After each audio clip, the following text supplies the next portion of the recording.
Hi! In front of me is NOKIA G22 and today I would like to show you how you can change and customize theme of your keyboard on this device.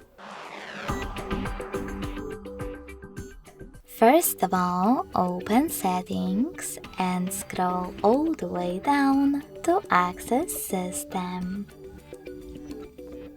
Then click on Languages and Input, On-Screen Keyboard, and Keyboard.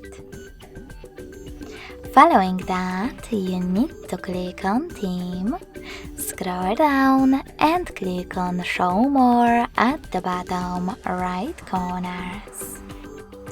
This way you'll see all available ones.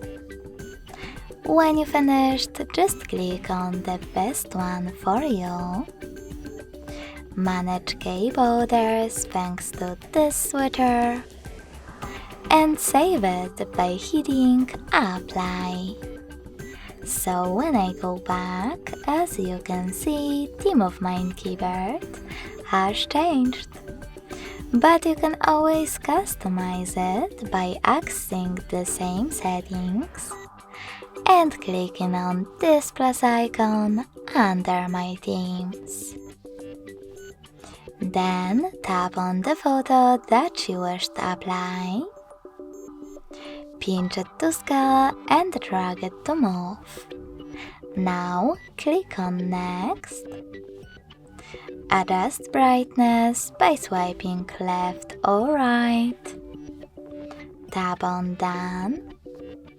Manage key borders and hit Apply. So when I go back this time, as you can see, theme of my keyboard was successfully customized with an image. Thanks so much for watching. If you enjoyed this video, smash that like button, comment and subscribe. Bye!